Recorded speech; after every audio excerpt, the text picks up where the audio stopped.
Si nous allons parler une fois de plus sur un personnage qui a marqué son époque, qui a bouleversé l'histoire de l'humanité.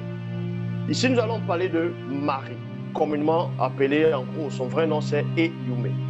Avant de parler, de vous donner l'identité de, on va dire entre guillemets, Marie, la mère de Christ, vous allez savoir que pour connaître, pour pénétrer le secret même de l'histoire de la mère de Christ, donc qui est Jochebed, on va parler dans 3 phases ici. On va expliquer dans 3 phases, 3 facettes. Vous savez que l'homme vit dans 3 dimensions, la dimension spirituelle, astrale et physique. Donc il y a 3 plans. Et pour Eyumé, donc Marie, mère de Christ, on va aussi résumer son histoire, qui elle était réellement, parce qu'on ne peut parler de Marie sans toutefois parler de la prophétie.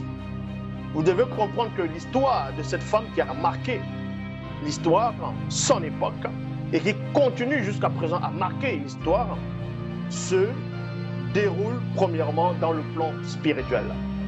Donc, la question est de savoir qui est vraiment Marie, mère de Christ. Pour cela, on va aller dans le livre d'origine. Vous voyez, c'est Bible, la seule version authentique, Kalata, Balai, pas de confusion, pas d'erreur, pas de contradiction. Ici, nous partirons dans Origine, chapitre 5, au verset 65 à 67.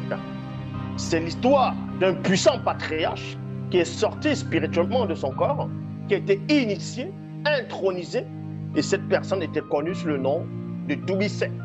Et Dumisset, dans les Bibles classiques, ils ont changé son nom, son lieu de naissance, sa couleur, ils lui ont donné le nom d'Enoch. Pas Enoch, le fils de Caïn, mais le Enoch qui était enlevé.